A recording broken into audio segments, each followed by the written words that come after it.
Hi, it's John and Mike again from BrewDudes.com, the home brewing blog of your dreams.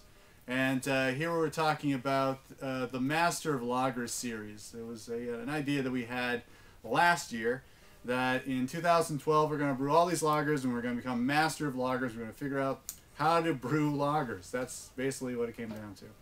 So I brewed 3. I think we said let's brew 6. I can brew 3, you brew 3. And we'll compare notes after the year's done. So I brewed 3. I brewed a Bohemian Pilsner, a Czech Pilsner. I brewed a Vienna Lager, and I also brewed a Doppelbock. And what did you brew? The first thing I did was I brewed a smash beer, so single malt, single hop, which was just all Munich malt. Because before I dove into doing lagers, I really just wanted to see what Munich malt tasted like itself as a base malt. I've always only ever used like 10, maybe 20% of it in an ale recipe. So I did that Munich Smash just as a test beer. But the real purpose of that beer was to generate a nice big healthy slurry of yeast cake for the next one. So then from there I brewed a Munich Helles, and then after the Helles I brewed a Munich Dunkel, kind of building on that idea of all that Munich malt. So took what I learned from the Munich malt. From the Munich Smash rather, and then the Munich Helles, and then made my Munich Dunkel. Then I finished it off with an Oktoberfest. So I thought I'd talk about the lagers that I brewed. That Bohemian Pilsner, it came out pretty good. I don't know, I haven't put it into competition yet, but I think that when I tasted it, I thought there's no weird home brewy taste to it. I'm not sure if how it will stack up against someone else's, but we'll actually have a tasting of that in another video. I love just teasing videos. I think that's all I'm going to do.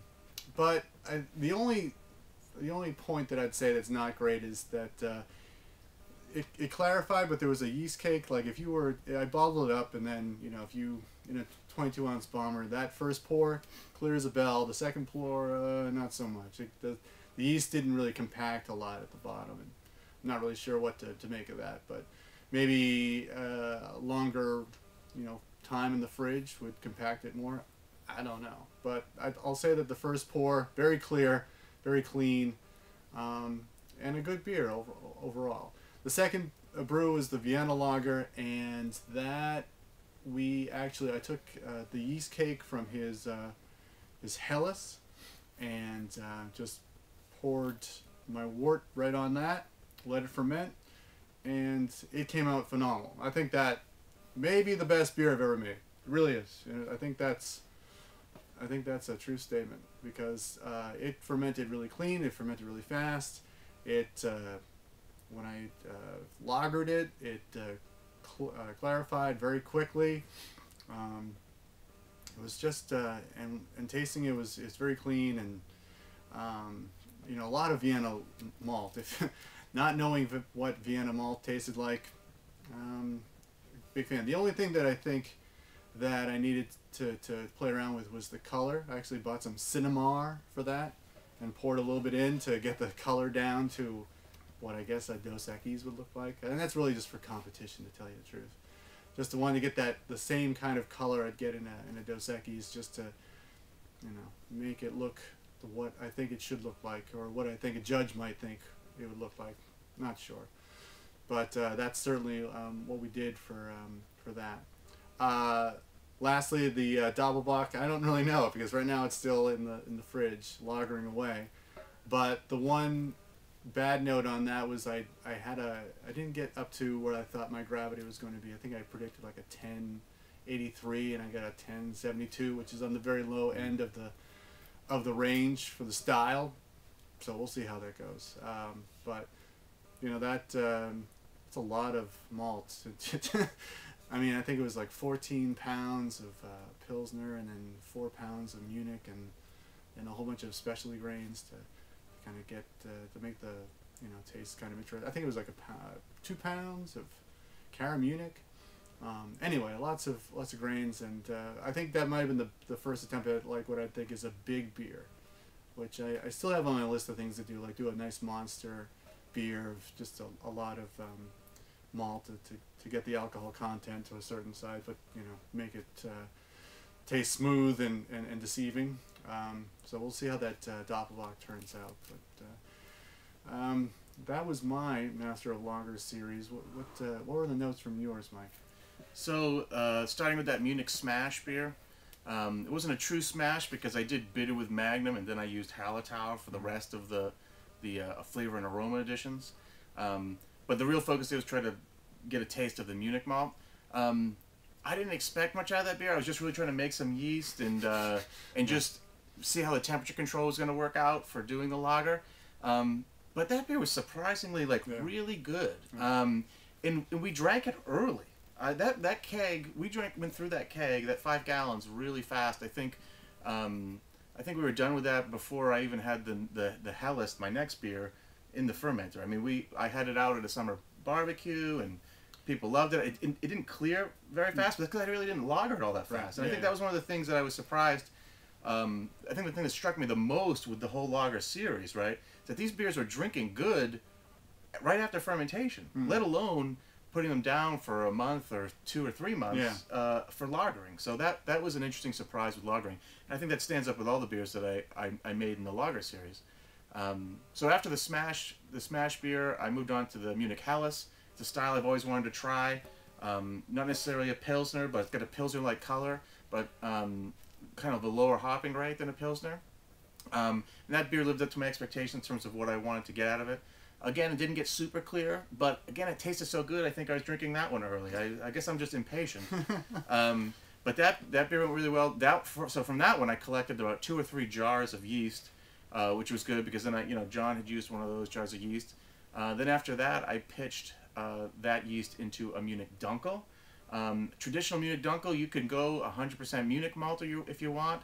I think I'd put in a little Cara Munich or Carafa Special, I think what I did, to help darken it, get it there. Right. But based on the really huge bready, bread crust, toasty notes of the Munich Smash, I wanted to kind of thin that flavor out a little bit in the Dunkel. So I kind of substituted in, I think about 20% Pilsner malt into the Dunkel, and the rest of it was all Munich malt. Because I discovered I kind of liked that flavor of Munich, but I wanted to kind of back out of it a little bit. And so I think of all 4 lagers that I've done, the Oktoberfest being next, the Dunkel I was probably the most proud about. That beer is drinking great. It's almost gone now, and it's drinking superbly now. That one I've actually have let lager. So maybe that stands to say you should be patient and let it lager. Maybe you should be brewing an ale at the same time you're brewing a lager so that you can wait or have enough stores. So then the other beer, I mentioned in a previous video doing Oktoberfest in the past as a early attempts at trying to brew lagers, but I think Oktoberfest eludes me once again because this is probably the 3rd Oktoberfest I've ever brewed, and there's just something not right about it. And I don't know, it's probably fermentation character and not necessarily a recipe issue, but it kind of had a little bit of a buttery mouthfeel. I won't say that there's really diacetyl in it because my fermentation schedule should have really eliminated that. But Oktoberfest is just one of these beers that eludes me, and I guess if I was going to do lager again next year, I'll probably only do Oktoberfest just to try to get it, just to put that notch on the belt and say I can brew Oktoberfest to some degree. Yeah. Do you think that you would do some lagers again next year? Oh yeah, I think I'd do that Vienna lager again in a heartbeat. I think I really like that style. I like that recipe. I like the Vienna malt taste, and I'd do that. Yeah, a little lighter than Munich. Yeah, right? I mean, in terms of its taste and color as well, but the taste definitely a little softer. Yeah, I liked it a lot, and I think that it's funny. Like you get to these styles and you say like, you know what, this is something I could have, every day, every week, that kind of thing. And I think that Vienna lager, I think that fits the mold of that of a beer that I'd really want to have around all the time. So, what are your big conclusions about the Master of Lager series? Like what were the big takeaways that you came away from doing this? If you're going to commit to brewing lagers, I think the right thing to do is to think to yourself you're going to brew at least 2, preferably 3, because you're making yeast in the process. So you might as well harvest it, learn how to harvest it, use it as a reason to learn how to harvest, and then pitch that into your next beer, because you really need the bigger pitch, especially a healthy pitch. I mean, the yeast, that Munich Smash I did, that was just a 2-liter starter right out of a White Labs vial, and it fermented great. It was absolutely great. But there's definitely something that picks up when you've got a bigger pitch. It's really healthy. You've kind of made it yourself. It's good to go. Yeah. I mean, when I was making my starters, they were like 9-liter, 10-liter starters. Yeah. You know, so I think it's almost like you make a beer that you're not even going to drink. Yeah. Like a 3-gallon beer, and then you just pitch or you just rack onto that yeast cake when you're done with the wort. Yeah. Just to be clear too, you're doing kind of like a static starter anyway, right? You're doing a starter in a bucket. Yeah. Right. Yeah. Where I'm using a stir plate, so I can get away with 2 liters, and just exactly. To be clear about that. Yep. So I think it's definitely the right amount of yeast. Plan to do several, because once you get the ball rolling, you'll want to keep it rolling. And then the other thing for me is patience. I mean, I was just drinking those beers too early, I think. But they were good, so I mean, what the heck, right? You drink it when it tastes good. Maybe next year I'll just try to invest more time in letting them actually lager and staying away from them. I think you have to forget them and have something else that's going to take your attention away from them. Right. Yeah, I think that pitch healthy yeast, a lot of it. I think that's a big takeaway. I think I agree with that. I think for fermenting at the specified temp that the style calls for is a big one. And then I guess I did fool around a little bit with water chemistry with the Bohemian Pilsner. I had some distilled water, just reverse osmosis water that I put in there. But as Mike has already looked at, our water is very soft, and so it was a very soft tasting beer. Yeah. But I think that's something that we learned that we didn't really tackle yet is water chemistry, which I think, again, is going to be a big thing for 2013. And I actually went the other way with my Oktoberfest. I actually added some calcium sulfate and some calcium chloride, but I wasn't really specific about what I mean, I knew what I was adding, but I really wasn't being very scientific about where my ppms for sulfate and chloride were ending up with the calcium. So maybe that's why that beer didn't taste great. But maybe. But water chemistry is definitely something. Actually, water chemistry is probably a big take-home lesson, I think, with the lagers, that it's made me want to think more about water chemistry now. Yeah. Because there's that dryness you always want to get from a lager, and you still think you don't get. Yeah, there's a sense of under attenuation, I think, in that Oktoberfest and a couple other beers, non-lagers that I've brewed, and I'm beginning to wonder if that sense of under attenuation, even though my final gravity is good, might be a water chemistry thing. Could be.